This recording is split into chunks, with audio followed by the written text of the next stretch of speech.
Greetings, everyone, and welcome to this deep dive into historical logic and survival strategy. To be here. We are undertaking a profound historical journey tonight. We're looking at two really major historical narratives, and they're all about humanity's relationship with existential threat, with crisis management. Right. And they could not be more different. Not at all. Our mission is to move through the source material, the articles, the ancient texts, all the research, to uncover the, frankly, astonishing and often self-inflicted dangers faced by medieval Europeans. And then we're going to contrast that, and it's a very sharp contrast, with the profoundly fatalistic and resilient worldview of the Norse. Exactly. We're moving through history to understand not just what happened, but why. Why people so confidently made decisions that nearly led to their own demise, and, what wisdom emerged from the other end of the world tree. We are essentially examining two fundamentally different approaches to reality. It's almost like two different operating systems for the human mind. That's a great way to put it. On one side, you have medieval Europe, which is it's characterized by this tragic failure to observe and adapt. You have these deeply entrenched beliefs about medicine and morality that just dictated behaviors that, they accelerated collapse. And on the other side, The Norse worldview. And that's defined by a powerful, almost cold acceptance of inevitable cosmic failure. so one group thinks they have all the answers and it's killing them, and the other group is certain there are no answers, and that's what saves them, in a way. In a way, yes. The contrast offers a powerful lesson in how deeply entrenched belief systems, whether they're based on academic tradition or cosmic fate, dictate survival behavior, sometimes ensuring demise and sometimes, forging resilience. That's the core mission. The logic of collapse versus the logic of certainty. We want to know why one society, when it's facing disaster, just doubles down on the very actions that are harming it. While the other, accepting ultimate defeat, finds a way to define its whole existence through resistance. We're really studying human stubbornness, I think, and arrogance, and ultimately maybe some accidental adaptability when you're confronted with evidence that just completely contradicts your comfortable tradition. And what stands out when you look at these sources side by side is the immense difference in foundational certainty. Certainty, that's the key word. It is. Medieval Europe, despite facing unimaginable pandemics and famines, operated under the certainty that its learned authorities were correct. That made change almost impossible. And the Norse. The Norse operated under the certainty that the universe was actively trying to kill them, which made preparation and honor their only possible response. It's a powerful lesson in how the initial premise of your survival strategy really dictates the final outcome. Okay, let's unpack this historical disconnect. Let's start our historical journey in medieval Europe. We're focusing on a period of intense crisis where the source material continually points to this astonishing confidence with which people chose actions that just exacerbated their own crises. Often with fatal results. And we have to start with the institutional knowledge that was supposed to save them, the medical community. Right. The very people you turn to. Which brings us to the crisis of medical authority. The cure was very often worse than the disease. The foundation of all medical practice in the medieval West was this unwavering belief in ancient Greek principles, primarily those codified by Galen. So we're talking about knowledge that's already, 1,000 years old at this point? More in some cases. And the core philosophical idea was the four humors: blood, phlegm, yellow bile, and black bile. And this wasn't just like a quaint idea. This was the unified field theory of their time. Absolutely. It was high academic science. These humors governed the body, and sickness was simply an imbalance. Crucially, these humors were also linked to the four elements, the four seasons, and four temperaments. It made the system feel so logically comprehensive. It was beautiful. It was holistic. It all fit together. Perfectly. And so sickness itself was interpreted through this lens. If you had a fever, it was obvious. You had too much hot and wet blood. And if you were sad, melancholic. An excess of cold and dry black bile. The reasoning was it was flawless within the system. So because of this deeply held belief, the universal solution, no matter what the symptom was, fever, infection, sadness, it didn't matter. It was almost always the same. Bloodletting. Right. The medieval medical community was utterly convinced that removing blood was the quickest, most direct way to restore that humoral balance. It was the absolute core of their medical philosophy. I have to ask, and I know you're thinking this too, how did this hold up? The social pressure and the weight of academic tradition were stronger than the observable evidence of, people dying? Yeah. How did they justify this when the cure was so clearly lethal? It was a perfect storm of institutional inertia. First, the methodology itself was violent. I'm not talking about a little pinprick. No. Veins were opened with knives, often by barber surgeons, not even physicians, or leeches were applied, sometimes dozens at a time. Patients were routinely bled until they fainted. And fainting was a bad sign, obviously. Right. To us, yes. But the source material reveals the terrifying irony here. Doctors interpreted the patient's unconsciousness not as shock or impending death, but as a promising sign. A promising sign. Yes, they believed the body had successfully purged the offending excess and was now resting. So if you fainted, the treatment was working perfectly. And refusing this treatment. Refusing didn't make you cautious, it made you non-compliant. It suggested you distrusted God's mechanism for a cure, which was, of course, being channeled through the physician. You were being arrogant. So here's where it gets really terrifying. In the context of a huge epidemic, during something like the Black Death, people are already suffering from massive physical stresses. Hunger, cold, dehydration, high fever, infections. Everything. And into that situation comes the doctor with a knife. Absolutely. Think about what a fever does. It makes you sweat, you become dehydrated, your body needs every last drop of blood to carry oxygen and nutrients to fight the infection.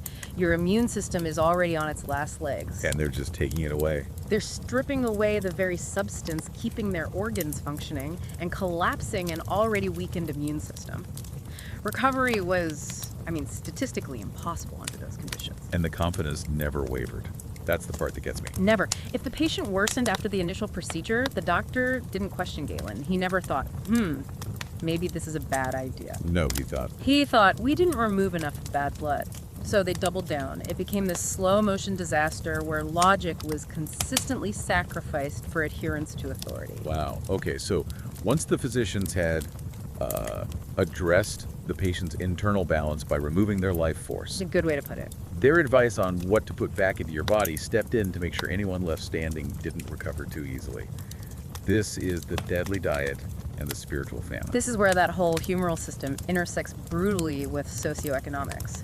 When famine or plague struck, the authorities warned vehemently against moist foods. Moose foods, like what? Fresh fruits, raw vegetables, they were believed to be easily corruptible and therefore susceptible to carrying pestilence or, corrupting the humors. An apple was treated with deep suspicion.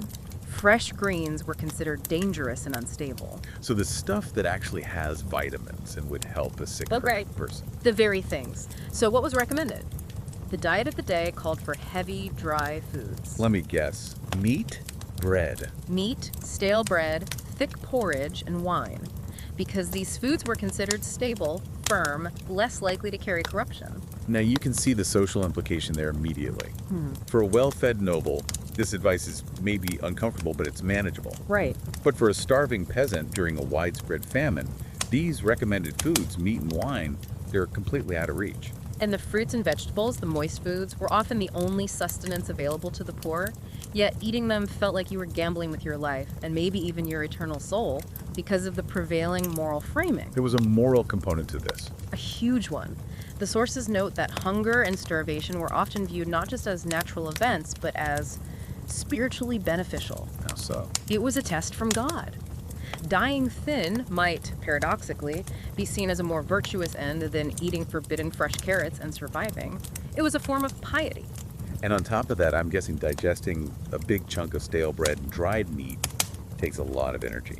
An immense amount of energy that sick and starving bodies simply did not have. So even if they could get the good food, it would just further their physiological collapse. I remember reading an anecdote about fasting during illness that some medical scholars advised avoiding food almost entirely. Yes, the belief was that digestion distracted the body's energy from the vital task of healing. So during the worst outbreaks, you had people literally starving themselves on a doctor's orders. This cultural self-deprivation thinned the ranks just as efficiently as the actual infection. It's a cascade of errors, one bad idea leading to another. And if that cascade wasn't enough, we move into the use of poison as progressive medicine. Right, poison. The logic was simple, if terrifying.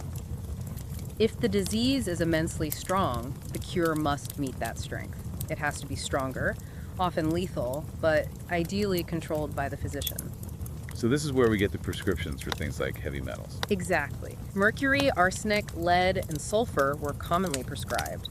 They weren't meant to gently soothe you. They were intended to purge the illness violently. So the side effects were the point. The side effects were the proof it was working. The resulting intense vomiting, sweating, and diarrhea were considered excellent signs.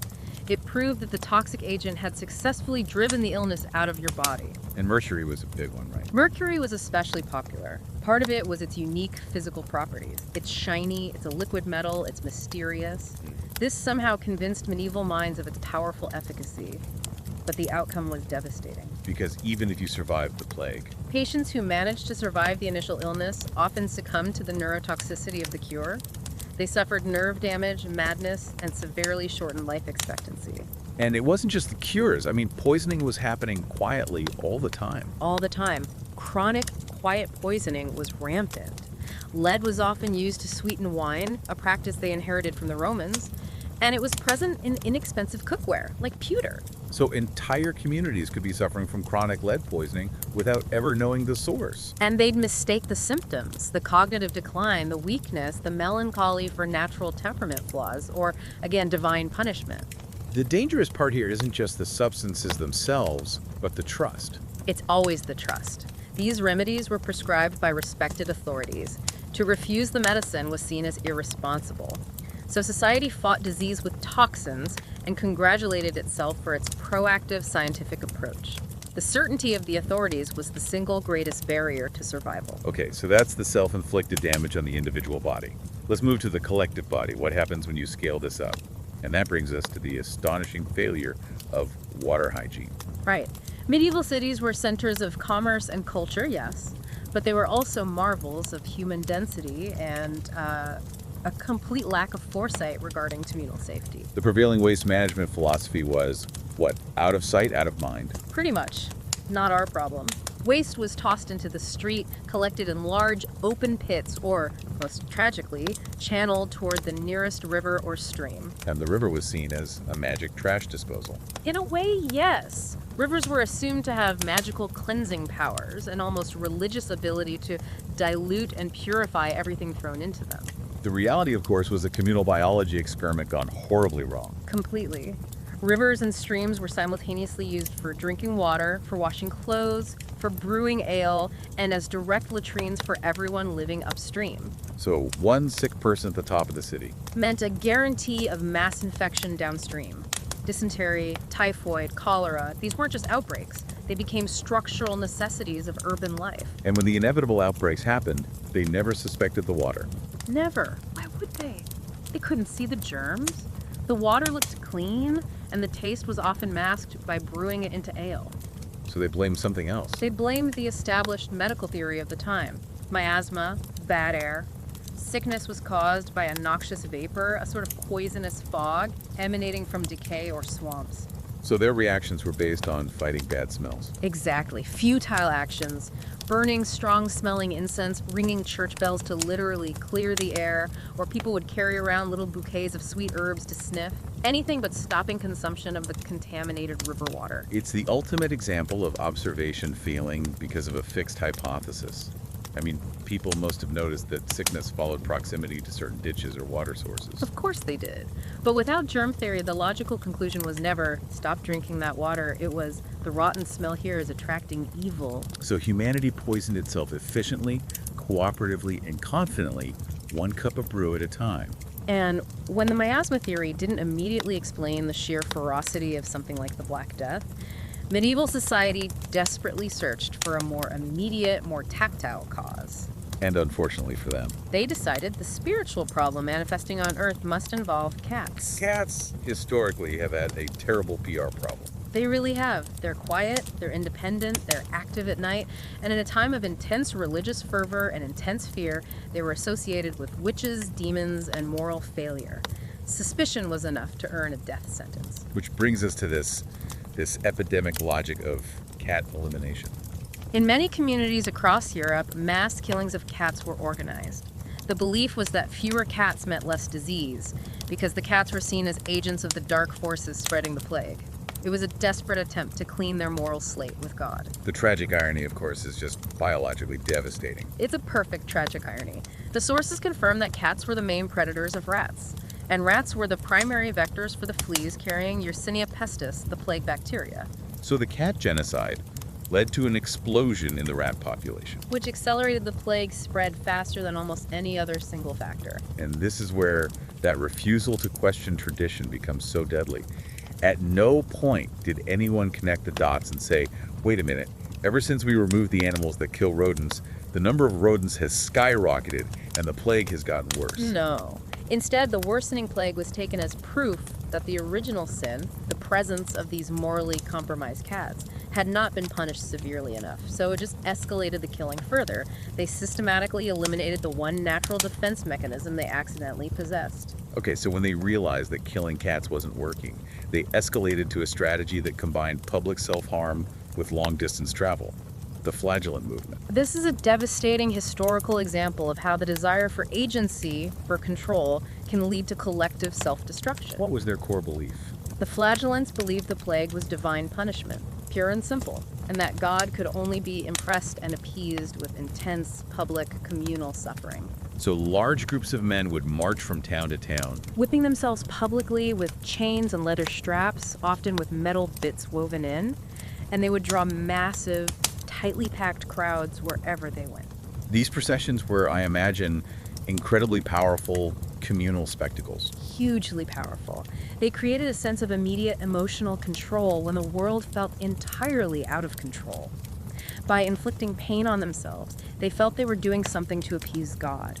They sang hymns, they drew enormous crowds of spectators, and they moved directly through densely populated towns. Which effectively guaranteed the sharing of air, sweat, and disease. Instead of isolating the disease, the flagellants turned the plague into a touring performance of infection. A touring performance of infection, that's chilling. Towns that had been spared suddenly found themselves hosting a traveling festival of contagion.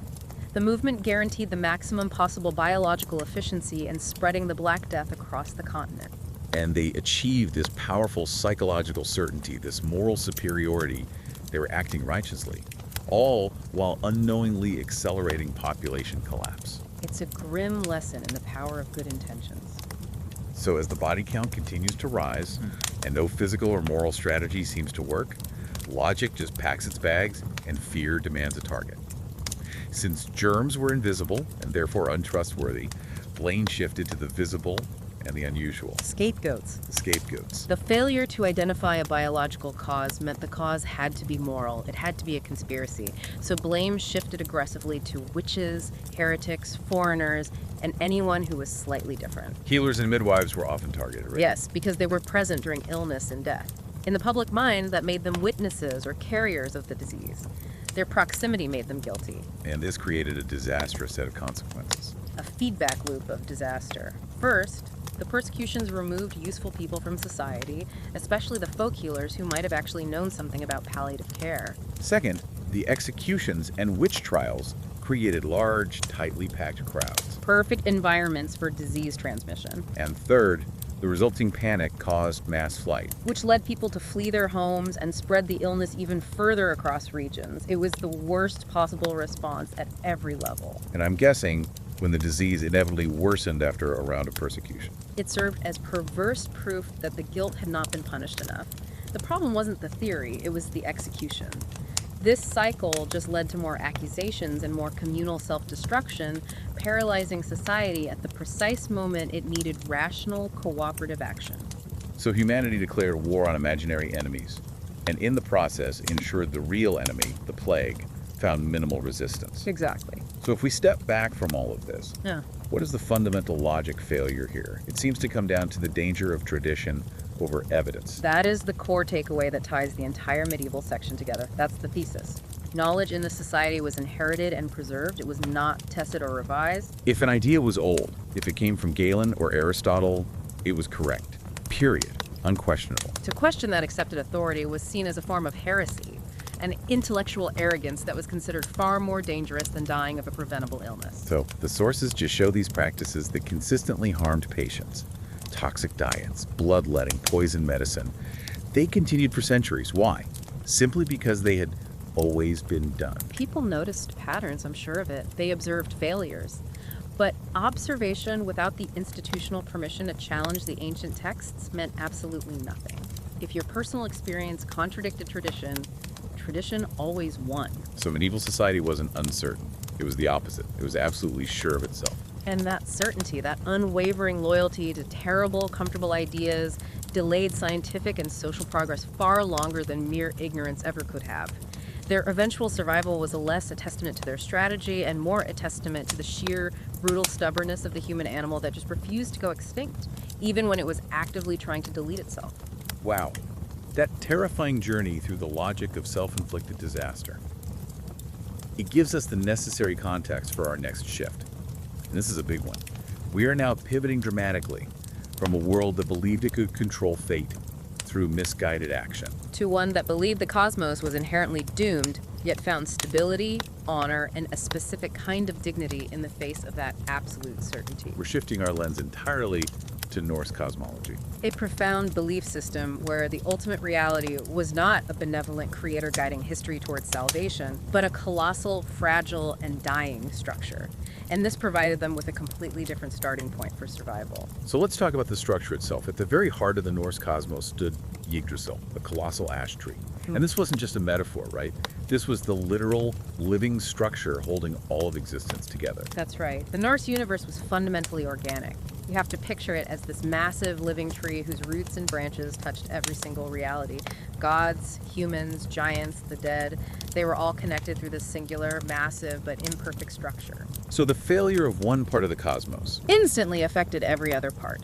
Humans were active participants, not just spectators, in a system that was fundamentally prone to failure. and crucially, this fragility was built into the system, almost like a core lesson. Yggdrasil was not a pristine symbol of perfection. Not at all. The sources describe it as being under constant active stress.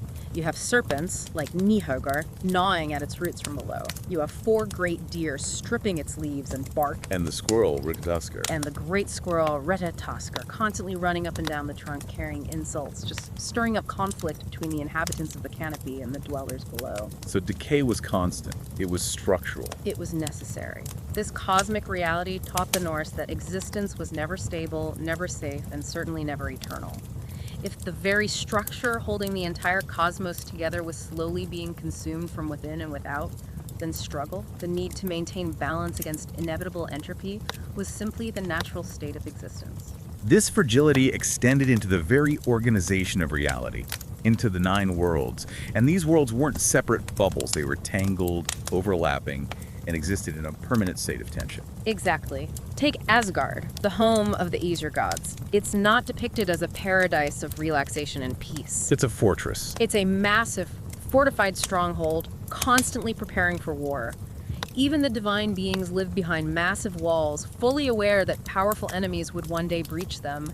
To the Norse, even having immense power just meant you had immense responsibility and needed constant vigilance. It didn't mean you were safe. Then you have our world, Midgard, the human world. It was central, but for a reason. It was central precisely because it was the most vulnerable. It was exposed to chaos on all sides, completely encircled by the massive world serpent Jörmungandr. Midgard existed precariously balanced between the orderly realm of Asgard and the destructive forces of chaos. It was never secure, always under threat. And outside of Midgard, you have Jotunheim, the land of the giants, the Jotnar. And it's critical to understand these giants weren't really evil, were they? Not the way we think of villains. No, that's a later interpretation. They weren't depicted as morally evil villains plotting domination. They embodied the inevitable, raw forces of nature. Like what? Extreme winter, the Fimbulvetr, devastating storms, famine, earthquakes, unstoppable chaos. Therefore, the conflict between the gods and the giants wasn't about good versus evil, it was about structure, order, Asgard, versus natural structural collapse, Jotunheim. The conflict was a cosmic necessity, not a moral failing. So living within these 9 worlds meant you had to accept continuous threat. You were never isolated. You were part of a system whose fundamental design flaw was entropy. And this environment fundamentally shaped their entire survival strategy, from aggression to acceptance. This brings us directly to Odin, the Allfather, who was not a benevolent guide leading his children to comfort. Not at all. He was restless, often ruthless, and a seeker obsessed with one thing: knowing how the universe worked and, most terrifyingly, how it was all going to end. The Norse perspective on knowledge is crucial here. Wisdom is not freely given. It is stolen or paid for in pain. And Odin paid a higher price than anyone He gave up one of his eyes at the Well of Mimir. for a single, deeper understanding of reality. And then, in this incredible shamanistic act of self-sacrifice, he hung himself from Yggdrasil for 9 days, wounded by his own spear to gain the runes. The symbols of cosmic knowledge and inescapable fate. Exactly. This sacrifice, it demonstrates an almost academic rigor in the pursuit of truth.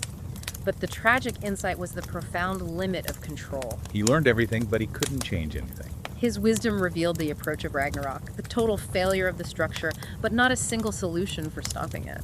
The most knowledgeable being in the cosmos was also the one most aware of his own inevitable failure. So understanding, in the Norse view, doesn't save you. It only prepares you for a dignified failure. And the ultimate authority on this matter wasn't even Odin. It was the Norns three, ancient, mysterious beings dwelling at the roots of Yggdrasil. Yes, the Norns were the quiet power behind the whole operation. They were the ultimate authority, weaving the destiny of gods and men alike. Their names are profoundly symbolic. Erd, Verdandi, and Skuld. Right. Erd, which represents what was the past. Verdandi, what is happening, the present. And Skuld, what shall be, the future. By weaving these threads, they illustrate that past, present, and future are structurally intertwined and utterly inescapable. So even Odin, the Allfather, could see fate, but he could not rewrite the threads woven by the Norns. Which created this brutally honest belief system where there was zero illusion of escaping the ultimate consequence. And if the ending is fixed, the psychological response isn't despair. It's the elimination of fear. Fear in the face of certainty is pointless. What truly mattered was not the length of your life, but how tightly the thread was woven, how much substance and honor you packed into the struggle. Your fate was unchangeable, but your response to that fate was entirely within your control. That's the genesis of Viking courage. This perspective dramatically changed their view of death then. It became less about a final rest and more about ultimate preparation and recognition. The entire culture focused on earning the right kind of ending. Valhalla, which was reserved for those killed bravely in battle, was not a resort. It wasn't heaven. It was a military boot camp. Exactly. The warriors, the Einherjar, spent every single day fighting, dying, and rising again, only to feast and drink in preparation for the single most important day, Ragnarok. So death wasn't the end of struggle. It was literally a recruitment and training cycle for the final, necessary war. Precisely. And for those who died without glory. The farmers, the elderly, those who died from sickness. They went to hell. And the sources make it very clear that hell was not a place of punishment, contrary to later Christian assimilation of the idea. So it wasn't hell. No, it was simply cold, quiet, and colorless. Unremarkable. It was the destination for those who died of straw death dying in bed. The moral quality of your life mattered far less than the quality of your death. Your reputation, your memory, mattered more than abstract morality. All of Norse mythology, then, it all bends toward this singular, unavoidable event, Ragnarok, the twilight of the gods. It's the gravitational center of their whole cosmology. And it wasn't a sudden catastrophe, it was an expiration date embedded in the very creation of the cosmos. It was preceded by the Fimbulvetr, the Great Winter, and the collapse of Moral Order brothers turning on brothers. The final collapse is terrifyingly detailed in the sources. The great monsters break free. The sun and moon are swallowed by wolves. The massive wolf Fenrir snaps his chains to devour Odin. The world serpent Jormungandr rises from the sea to poison the sky and drown the earth. And the gods knew, with absolute precision, what this meant. Absolute, inevitable defeat. No amount of wisdom, strength, or sacrifice could prevent this outcome. What makes Ragnarok so powerful as a philosophical concept is the gods' response. They did not flee. They did not hide. They did not bargain. They armed themselves, gathered their allies in Valhalla, and marched toward a battle they knew for a fact they would lose. A battle where nearly every single major figure, including Thor and Odin, would perish. This is the ultimate proof of honor and purpose in the Norse worldview. Knowing the end did not excuse inaction. In fact, it required the ultimate action. Right. Meaning came entirely from resistance, from standing firm when certainty dictated collapse, not from survival. The purpose of life was not to survive, but to be worthy of memory. But Ragnarok wasn't the absolute end. It was a transformation. Emphasizing that destruction is a passage, not a final conclusion. When the fire of the giant Surtur finally died down, the world was not erased. It rose again from the waters, cleansed, scarred, but renewed. And here is this profound counterpoint to the glorious war of Valhalla: quiet survival.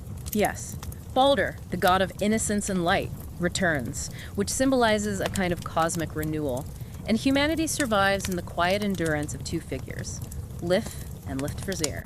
Life and life desire. And they hide deep within Yggdrasil during the chaos, subsisting on morning dew, and they emerge to repopulate the new world.